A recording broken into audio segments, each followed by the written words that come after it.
Bonjour à tous et bienvenue dans un nouvel épisode de Maléa. Aujourd'hui, comme vous l'avez vu dans le teaser, je reçois Marjorie Saint-Lô, qui est directrice générale d'une entreprise de la place, qui est maman, qui est active, très active, hyper active même, je dirais, qui est une bonne grande sœur à moi et je suis ravie de l'accueillir aujourd'hui. Bonjour Marjorie, Bonjour Annie. comment tu vas? Très bien, très Non, bien. comment tu vas? Parce que ton très bien là, c'était trop facile. Je veux savoir vraiment comment tu vas. Non, je vais bien, sincèrement. Je pense que je suis dans un état apaisé, on va dire ça comme ça. Ouais, apaisé. Super, ben, je suis très contente, t'es apaisée. J'espère que Ouais. cet échange va encore plus t'apaiser. Ouais, le cadre est magnifique. Merci, Donc, merci. Le but vraiment de cet échange, c'est qu'on puisse parler de tes expériences de vie qui t'ont forgé à devenir cette femme qui se bat, qui est excellente dans ce qu'elle fait. c'est gentil. Oui, et qui est un réel exemple pour nous, des jeunes sœurs qui aspirent à devenir aussi brillantes que toi. Donc vraiment, le but est de comprendre qui est Marjorie et comment Marjorie est devenue celle qu'on connaît aujourd'hui. D'accord. Donc j'ai l'habitude de commencer l'interview en demandant à mes invités de choisir 3 mots qui les définissent. Donc des émotions, des adjectifs ou même une phrase peut-être qui te ressemble et qui te définit aujourd'hui à l'instant T. C'est touchant ça. En tout cas, à l'instant T, je dirais ancrée, Ancrée, ouais. résiliente. Mhm. Et j'ai fini par comprendre que je bâtis les choses. Donc, je suis une bâtisseuse. Ok, Ouais, nice. Ok. voilà. Donc tu es ancrée. Oui, ancrée. Qu'est-ce que tu entends par là? Waouh! Alors, peut-être que pour ça, il faut que je parle un peu de mon parcours. Ouais. Moi, je suis née à quelques rues d'ici, donc au cœur de Cocody. Ok. Et j'ai quitté la Côte d'Ivoire, j'avais moins d'un an. Et donc, j'ai grandi donc, entre Haïti, qui est la terre de mon père, et le Canada. Et en fait, le début de ma vie, si tu veux, c'est un parcours d'immigrante qui est à la recherche de qui elle est, de ce qu'il a défini. Et ce parcours-là m'a ramenée en Côte d'Ivoire, quoi, 25 ans, enfin, ouais, non, presque 30 ans plus tard, Ok. où j'ai finalement pu reconstituer qui j'étais et trouver cet ancrage. Et, euh, et ensuite, travailler sur cet ancrage. Donc, ça fait 12 ans que je suis rentrée, et ça fait 12 ans que je peux dire finalement, je suis ancrée. Ouais. Et donc, quelle était la vie de la petite Marjorie du coup?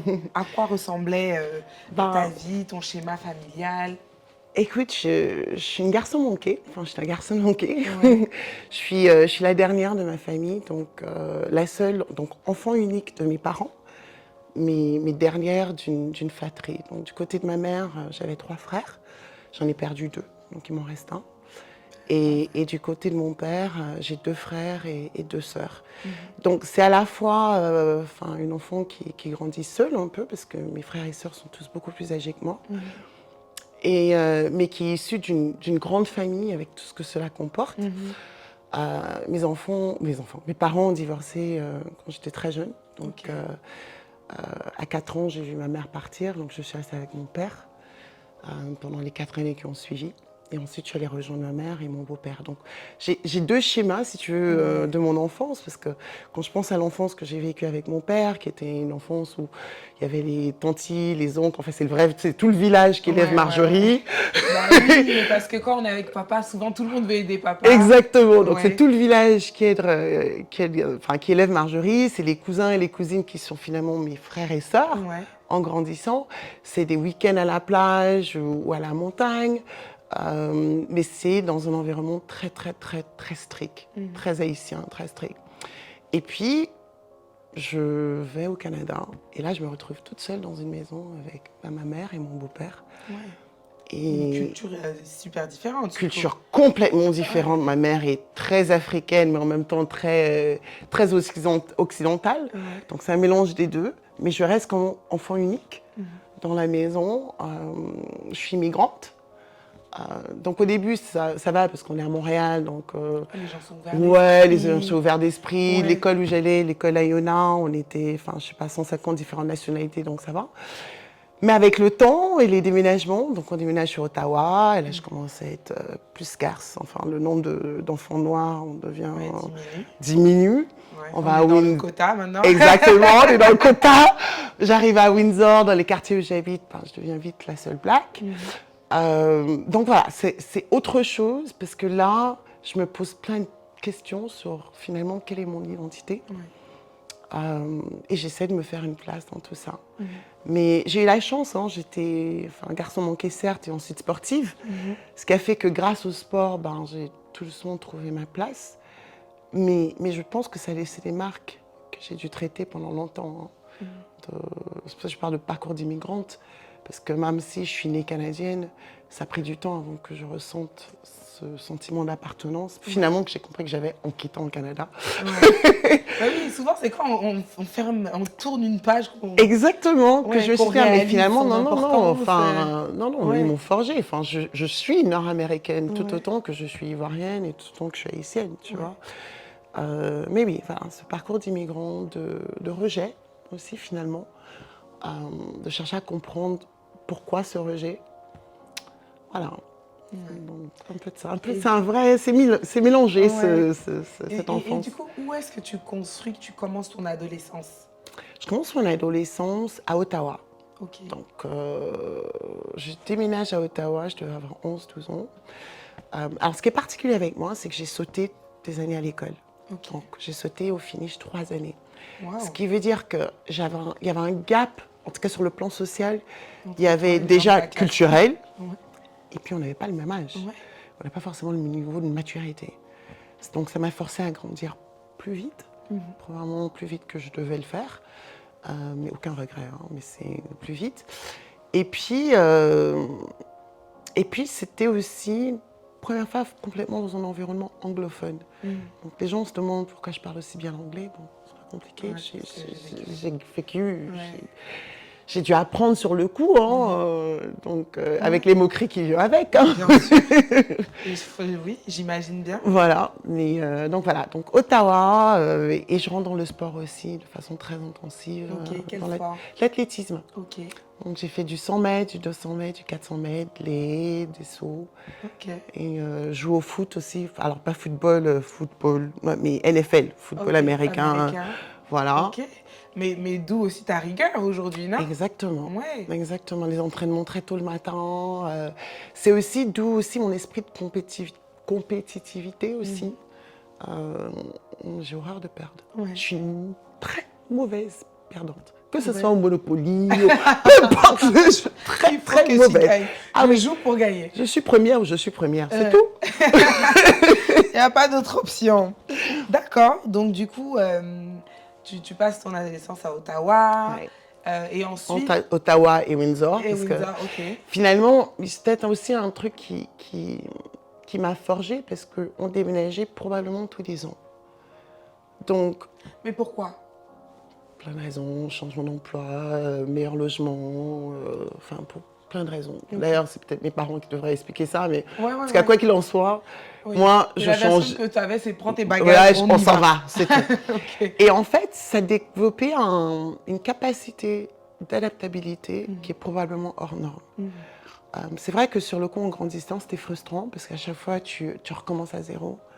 What's your name, comment tu t'appelles, d'où tu viens, etc. Il faut refaire les basiques, etc. Et ça veut dire aussi que je n'ai pas, alors c'est faux, j'allais dire, j'ai pas d'amis depuis l'enfance, mais j'ai retrouvé mon ami de Montréal. C'est vrai? Oui, je l'ai retrouvé il n'y a pas très longtemps et tout, donc coucou. Elle parle français, c'est une Jamaïcaine, elle parle français, mais on s'est retrouvés, tu vois. Et une autre amie d'enfance en Haïti qui est décédée malheureusement, mais ce qui veut dire que construire des relations de longue durée, en tout cas, durant mon adolescence, ça n'a pas été possible.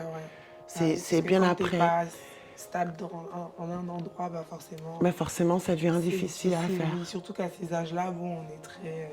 Voilà.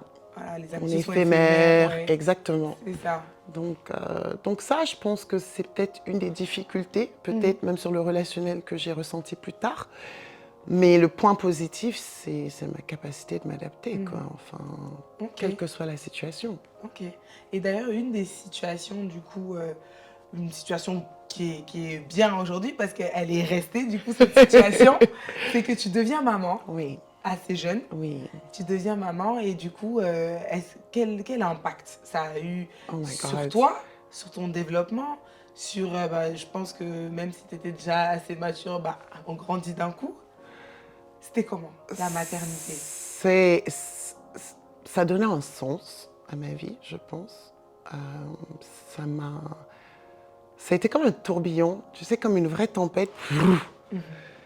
Et après, il fallait juste faire. Euh, mais ça m'a donné du sens, ça a mis du carburant dans mon énergie, dans ce que je suis, dans mon moteur.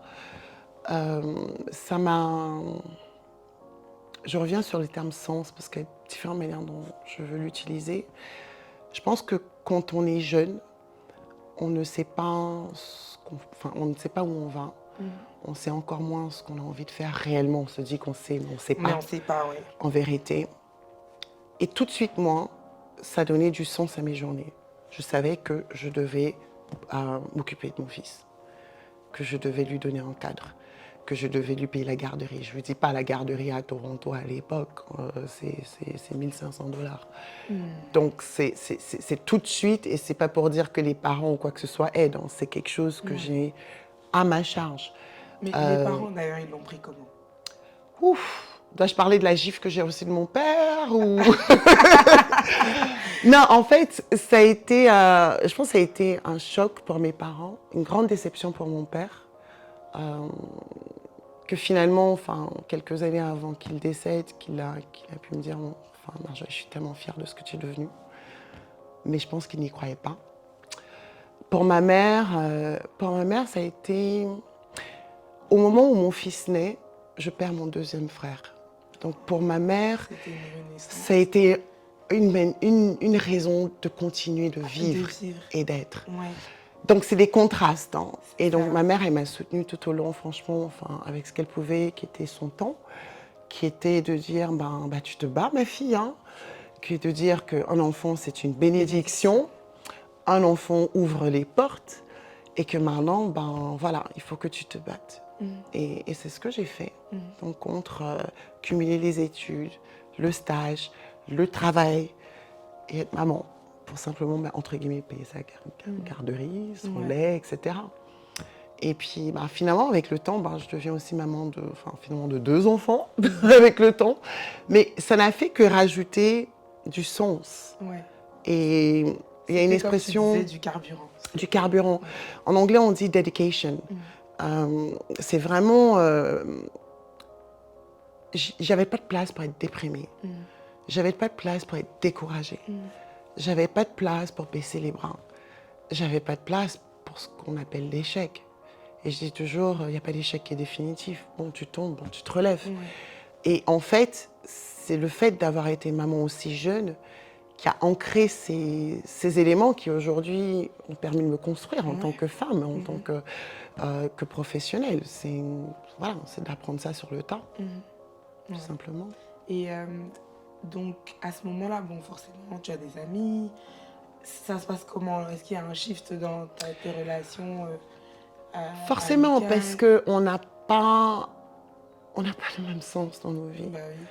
Maintenant, vous n'avez plus les mêmes priorités. On n'a pas les mêmes priorités. Ouais, parce que toi, en plus de l'école, il y a aussi le travail, le stage, le bébé, voilà, tu vois, on n'a pas... lait, les couches. C'est ça. Et donc, je pense que la difficulté pour moi, tout au long de mon parcours de maman, parce qu'aujourd'hui j'en ai 4, ça a été de construire des relations, sachant qu'on n'est pas forcément au même niveau dans notre vie. Donc, on n'a pas forcément les mêmes priorités. Je dis ça, une de mes meilleures amies, elle a son premier enfant d'1 an aujourd'hui, alors que j'en ai 2. Il y en a un à l'université, une autre qui passe le bac. Donc, tu vois, que, franchement, les décalages, ils sont là. Mais de pouvoir construire des relations en dépit d'eux. Construites sur d'autres choses. Sur de véritables valeurs, sur, sur des véritables... des vrais atomes crochus et de partager des vrais moments. Donc, j'ai jamais été quelqu'un, je connais plein de gens partout, mais j'ai pas la grosse gang de 30 personnes qui avec moi. Avec plein de familiales. Voilà, exactement. Ouais. Exactement. Et du coup, peux-tu me parler un petit peu de ton parcours professionnel? Parce que, tu vois, même dans ce que tu me disais là tout à l'heure, ce carburant-là que ces bébés ont mis dans ton moteur, t'ont permis d'exceller. Et donc, ça part de là. Donc, comment est-ce que se dessine ton parcours professionnel? Est-ce que tu avais des objectifs clairs depuis un très jeune âge? Ou est-ce que c'était, bon, je dois réussir, je ne sais pas encore comment, mais je vais réussir? Et je pense qu'il y a un mélange des deux. Parce que très très jeune, moi je voulais je voulais être disruptive. J'ai grandi en regardant Oprah à la télévision. Et quand tu es une gamine de 5-6 ans et que tu vois une belle femme noire à la télé et que c'est la seule qui présente, moi je voulais être la Oprah de ce que j'allais faire. Donc très tôt, je savais que j'allais être disruptive. Ensuite, comme je te dit tout à l'heure, j'étais athlète et j'ai toujours voulu être première et gagner. J'ai sauté des années, donc j'avais ce souci d'excellence. J'ai commencé à travailler très jeune, non pas parce que c'était bien avant que j'ai mon fils, j'avais 14 ans, premier boulot chez McDo, parce que il faut la l'argent. thune, quoi. Et très vite, j'ai goûté au travail, très vite, j'ai goûté à l'autonomie financière, entre guillemets. Et donc, ces choses-là ont été probablement cumulées avec la naissance de mon fils, les prémices de l'orientation de ma carrière professionnelle. Mais quand j'y pense, j'ai commencé dans les services financiers, j'étais trader, j'ai fait plusieurs métiers, auditeur interne, gouvernance, plein de choses. Finalement, les premiers métiers que j'ai occupés, on va dire les 7-8 premières années de ma véritable carrière, laissons les petits jobs d'à côté, parce qu'il y en a eu plein, c'était pour gagner de l'argent, c'était opportuniste, c'était etc. C'était pas forcément ma vocation. Et c'est ce parcours de femme, finalement, qui passe à travers la naissance de mes enfants, qui passe à travers aussi l'expatriation, parce que je quitte le Canada une première fois dans ma vingtaine. Je devais avoir 24 ans, 23 ans, 23, 24, je ne sais plus. Je pars aux États-Unis travailler. Je tombe enceinte de ma deuxième fille, donc je rentre au Canada. Et après, pour mes 26 ans, je pars définitivement, je suis retournée. Et je pars en Haïti. Et tout ce parcours d'expatriation me fait retourner à la source, qui est de dire, mais qui suis-je? Qui suis-je? Quelle est réellement mon identité? Qu'est-ce que j'ai réellement envie de faire? Quelles sont mes qualités? Quels sont mes talents? Quelles sont les choses que je ne sais pas faire? Et c'est comme ça que de fil en aiguille, et j'ai envie de dire, après être maman de 3 enfants, je finis par comprendre quelle est ma vocation. Donc j'avais 30 ans. J'avais déjà construit une carrière derrière moi. Et donc ce n'est qu'à ce moment-là que je recommence complètement tout à zéro. Comme je dis, j'aime bien souvent dire à ceux qui m'écoutent et avec les jeunes filles que je mentore, j'ai pris Baka. J'ai recommencé à zéro, au vrai sens du terme. Ans. Oui, à 30 ans. Voilà, c'est important parce que malheureusement, on veut tout faire vite. Moi, la première, on est dans une génération où, voilà quoi, tout est rapide et tu as l'impression que, en fait, les modèles que tu vois qui, à 20 ans, sont millionnaires, tu te dis que toi aussi, mais attends, moi j'ai 27 ans, je suis toujours pas millionnaire, mais pourquoi? Tu vois, donc tu te fous une pression. Complètement. Alors qu'en fait, tu peux reboot à tout moment. Exactement. Et je pense que le terme reboot, j'ai dû le faire à quelques reprises. Donc finalement, tu vois, en choisir les bonnes études, parce que je suis retournée à l'école, j'ai repris les études à quelques reprises pour finir par trouver le bon truc, même si c'était des études qui sont plus ou moins alignées, on est d'accord, il fallait quand même construire une histoire. Tu n'allais pas devenir journaliste. On est d'accord, on est d'accord. Mais le vrai reboot, c'est quand je dis, je rentre en Côte d'Ivoire et je recommence ma vie à zéro, professionnellement. Et que j'accepte de recommencer. Et de galérer. Et de galérer avec tout ce qui vient avec. Donc c'est un vrai risque que je prends parce que j'ai pas d'emploi, j'ai pas de revenus pendant près de 10-11 mois. c'est ma mère qui m'envoyait de l'argent et puis je allais jusqu'à Bobo pour acheter les cartons de poulet là, qui viennent congeler, le foie, les 2-3 bananes. En tout cas, on se débrouillait. Mais c'était réel. Enfin, je me débrouillais avec 100 000 francs le mois quoi, pour nourrir mes enfants. Donc, c'était vraiment une période qui a été très, très compliquée. Mais je l'ai fait avec énormément de conviction, en sachant que je sais pourquoi je suis là. Je voulais participer au développement économique de la Côte d'Ivoire, voire de la région. Je voulais le faire via le digital, notamment, donc via l'inclusion digitale. Et j'avais trouvé, moi, mon rôle, qui était l'innovation, créer des nouveaux business models, et je m'étais formée dans ce sens. Et finalement, c'est ce que j'ai fini par faire. Jusqu'à aujourd'hui, comme tu l'as dit tout à l'heure, je deviens DG d'une boîte de la place. Mais voilà, je me suis construite complètement, sans réseau, sans parents qui appellent quelqu'un pour qu'on te trouve le stage, parce que bon, personne n'a fait ça. Hein. C'est une étrangère qui m'a aidée finalement. Mais donc voilà. C'est vraiment la résilience, la détermination. Ouais, et l'alignement, la cohérence, l'ancrage, de savoir qu'on est au bon endroit, on est aligné avec qui on sait ce qu'on a envie de faire, on a pris le temps de comprendre. Ce schéma d'apprendre à connaître qui je suis, il a été évolutif, je dis toujours que je suis toujours dedans, mais cette période-là qui a orienté ma carrière, elle a duré 5 ans. Donc, cette passion aussi avec soi-même. C'est ça, et c'est pas facile. C'est pas un truc qui t'est tombé dessus, en tout cas. En tout cas. C'est pas un truc qui t'est tombé dessus. Je me suis pas réveillée, c'est ça. Tu vas faire ça. Donc, on revient en Côte d'Ivoire, enfin, on vient en Côte d'Ivoire. On vient en Côte d'Ivoire. On vient en Côte d'Ivoire, on reprend à zéro, on prend les BACA, mais il y a toujours les enfants. Et les enfants, il faut les nourrir, il faut les envoyer à l'école, il faut les habiller. Il faut les habiller, il faut avoir le temps aussi. Il faut avoir le temps. Et le truc, c'est que quand on est une femme, qu'on est ambitieuse, qu'on travaille, souvent, on nous demande de choisir entre la carrière et la famille. Est-ce que c'est un choix auquel tu as été confrontée à un moment? Je pense que je suis confrontée à ce choix-là tous les jours. Parce que tous les jours, il y a un exercice de priorisation qui est fait. Et tous les jours, je dois décider si je donne X nombre de temps à mon travail, X nombre de temps à mes enfants. Il ne faut pas que je m'oublie. Ah oui? À la femme que je suis, à mes propres besoins. J'ai aussi besoin de, je sais pas, un moment de détente avec des copines, un moment seul.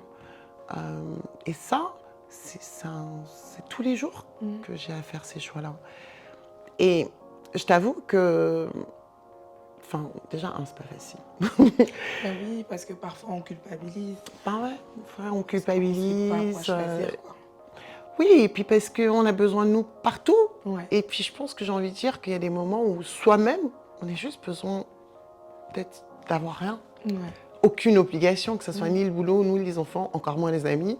Mais juste avoir du temps pour soi. Donc, alors c'est vrai qu'avec le temps, avec la maturité, avec la sagesse, le processus de décision, il est simplifié. Mais ça reste une décision quotidienne. Et surtout que maintenant, c'est vrai que tu as beaucoup de responsabilités, mais je veux dire, tu es crédible et tu as gagné le droit de choisir aussi les moments en famille. Oui. Tu vois, je pense que quand même les sacrifices que tu faisais avant sont peut-être amoindris avec les années de carrière. Oui, il faut que je nourrisse un peu mon ambition aussi, quelque part. Mais je suis d'accord avec toi. Je pense qu'aujourd'hui, je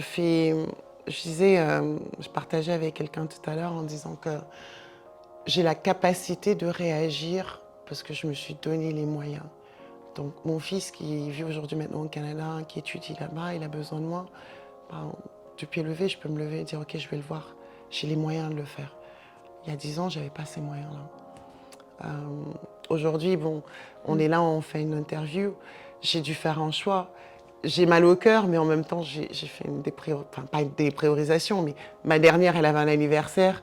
Il faut l'amener. Bon, j'ai demandé à sa sœur de le faire pour être là. Donc en fait, c'est tout le temps des moments où il faut arbitrer et il faut choisir. Je devais être en voyage toute la semaine dernière. Ma fille passait le bac, j'ai dit stop. Et je suis rentrée la veille de son bac, j'étais avec elle tous les jours pour l'accompagner au bac.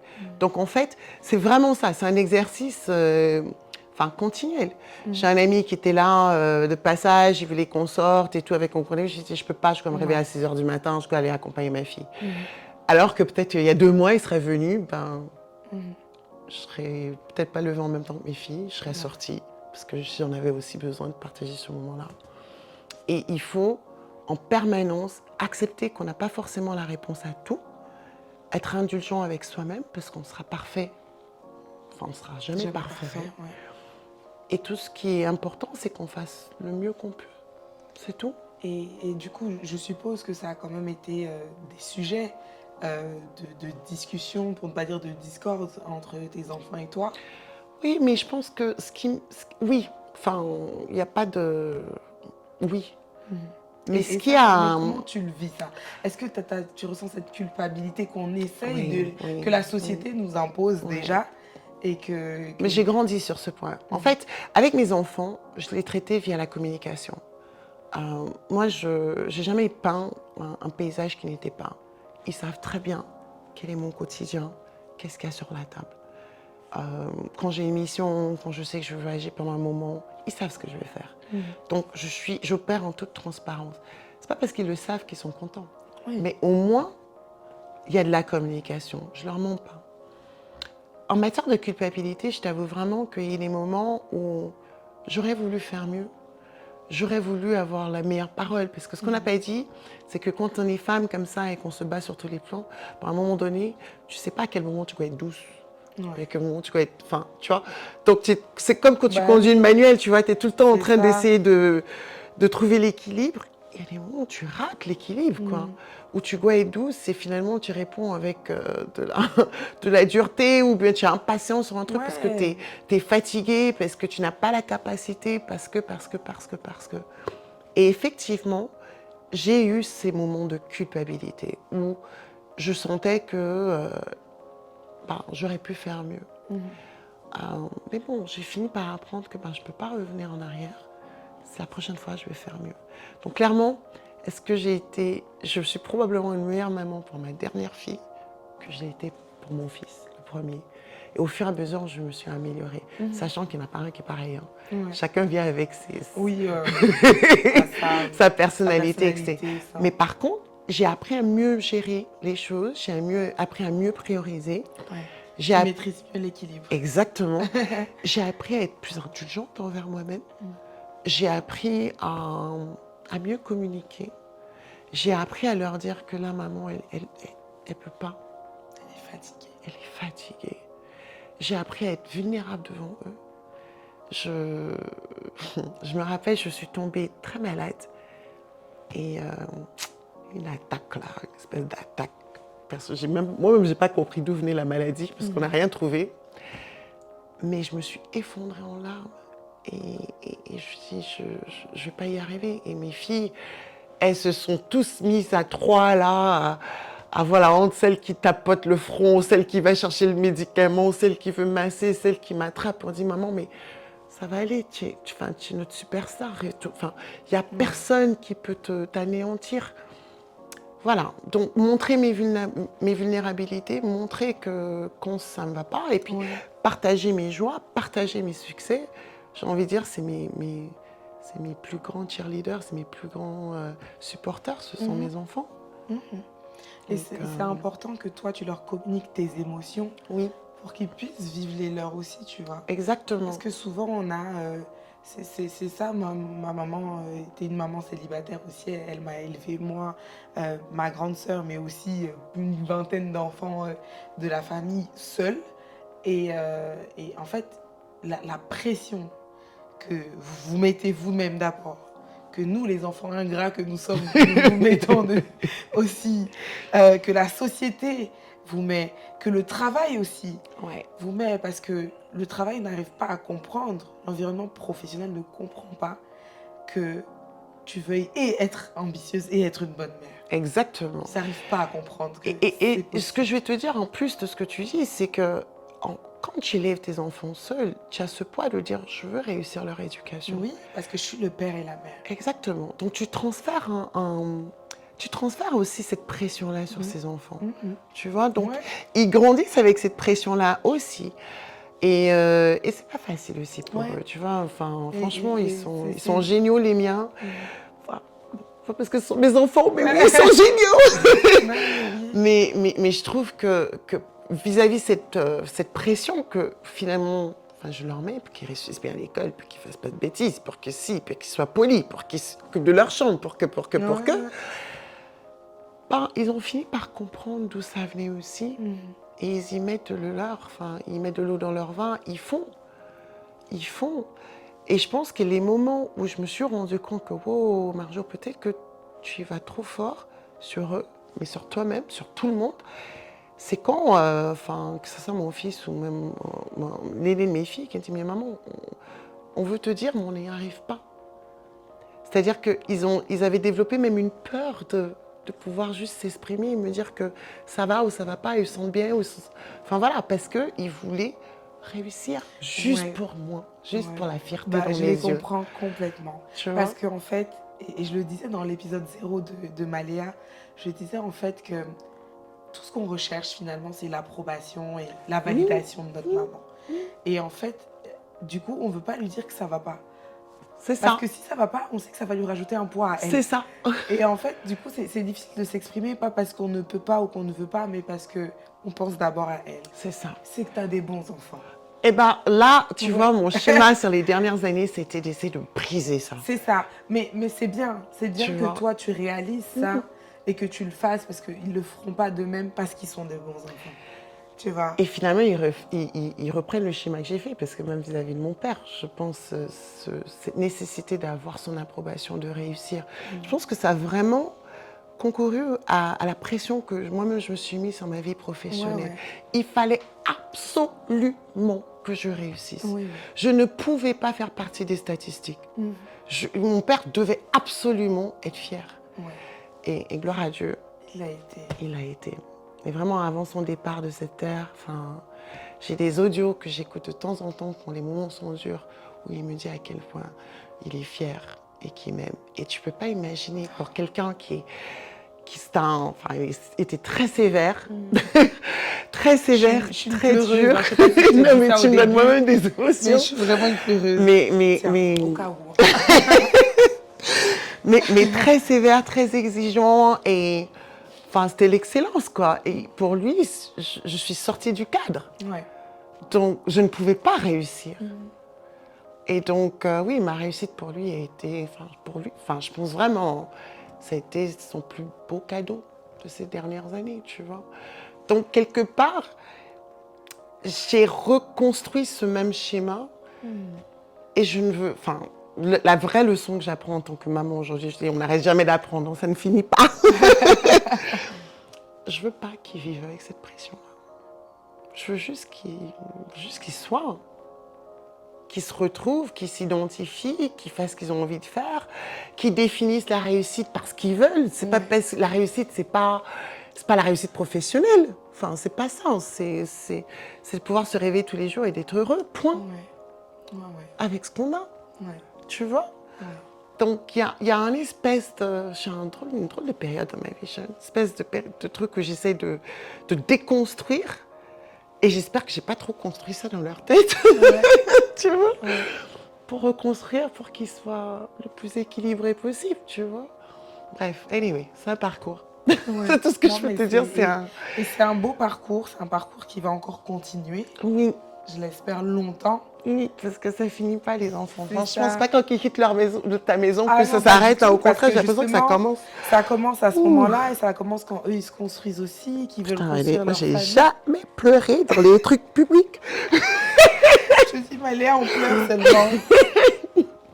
seulement. On pleure, mais c'est des larmes de joie, d'espoir, d'optimisme aussi, tu vois. Ouais. Parce qu'on pleure pour ce qui est passé, mais on pleure aussi pour ce qui arrive de bien. Et ce qu'il y a à construire. Exactement. Ouais. Et franchement, c'est un vrai exemple. C'est un exemple parce que y a des filles qui tombent enceintes jeunes et qui se disent c'est la fin de ma vie. Ah non, c'est le début. Qui se disent c'est la fin de ma vie et qui se disent parce qu'on leur répète que c'est la fin de leur vie. Ouais. qu'on leur dit, tu vas avoir un bébé, mais c'est fini. Tu vas devenir quoi? C'est fini. Tu vas aller vendre des bananes au bord de la route. C'est tout. C'est la seule issue. Tu vois? Donc c'est vraiment... je tenais à ce que le public de Maléa entende vraiment ton témoignage parce que je le connaissais un peu, mais vraiment un peu. Et je savais que tu étais une femme forte. Et pas forte dans le sens, tu vois, comme on aime dire, on est forte, on est battante, c'est pas ça. Tu as une force de caractère qui se sent, qui se ressent quand tu arrives dans une pièce. Je pense que tu en es consciente. Oui, et ça maintenant. aussi, c'est ta force. Tu Maintenant, vois? ouais. Avec le temps, oui. C'est ça, Ouais. c'est ça. Et ça se voit. Tu as confiance en toi, mais c'est pas basé sur rien. Tu vois, c'est ce qui est beau. C'est que c'est basé sur un vrai socle. C'est basé sur tes réussites. C'est basé sur... c'est du palpable, quoi. Écoute, ce que je peux dire, moi, à tes auditrices, c'est que la vie, c'est pas un chemin tout droit. Il est sinueux. Et il n'y a pas d'échec qui est définitif. Tu vois? Et la réussite, on voit plein de trucs sur les réseaux sociaux, on voit plein de trucs à la télévision. Mais en vrai, c'est pas ça la réussite. Ouais. C'est ce qu'on définit soi-même. Et finalement, même quand je regarde moi mon parcours et ce que je suis en train de faire aujourd'hui, j'ai loin d'avoir gratté ce que je veux faire. Je ne fais que démarrer finalement, tu vois, je ne fais que, comment dire... De toute façon, quand on est ambitieux, c'est dur d'atteindre une autre. Parce que dès que tu atteins un palier, tu veux l'autre. T'en ajoutes. C'est un truc de ouf. Mais ce que je peux dire, c'est on est notre propre limite. Tu vois? Donc, une fois qu'on a compris ça, il faut ouvrir grand les bras pour les échecs parce que ce ne sont pas les vrais échecs. Il faut apprendre ce qu'il y a à apprendre. Et puis avancer et saisir les opportunités que la vie nous donne. Parce que la vie nous donne, c'est tous les jours. Dès lors qu'on peut se lever, respirer et qu'on a cette grâce de la vie, on a une autre chance. Et cette chance, elle est à saisir. Ouais. Tu vois? C'est tellement beau. Je pense que c'est le mot de la fin. C'est tellement beau. Je ne vais pas en rajouter parce que je crois qu'on a tout dit. À moins que tu veuilles dire un dernier petit conseil à... Peut-être la dernière chose, en tant que femme, on n'a pas à choisir. Tu veux des enfants, fais tes enfants. Tu n'en veux pas, ne fais pas d'enfants. Prends un chien, un chat, je sais pas. Les gens prennent des singes maintenant. Ce que tu veux, bref. Mais on n'a pas à faire un choix. On a juste à être. Point. Et se donner les moyens d'être. Et c'est pas forcément... On n'a pas... Comment dire? Moi, je veux pas juger de dire que c'est plus difficile pour nous, les femmes. Parce que je pense que les hommes, ils ont d'autres challenges et d'autres poids à porter. Mais ce que je peux dire, c'est que la vie n'est pas facile. Elle n'est pas simple. Et dès lors qu'on a compris cela et qu'on a une vision, donc il faut prendre le temps de clarifier cette vision, on n'a pas à choisir si je veux être une femme de carrière, ou si je veux être une maman, ou si je veux juste être la femme d'eux. On est, point. Et puis on avance. Soyez indulgentes et ambitieuses. Soyons indulgentes, les unes envers les autres. Surtout. Surtout. Surtout. Et arrêtons de juger les autres. C'est ça. Arrêtons. Ouais. Voilà. Merci Marjorie. Merci René. Merci. Merci beaucoup et merci à vous tous d'avoir regardé ce nouvel épisode de Maléa. On est déjà à la fin. J'espère que vous avez aimé et que vous allez commenter, liker, partager à tous vos amis, à toutes ces mamans qui ont besoin d'entendre ce discours édifiant et cette histoire magnifique de Marjorie.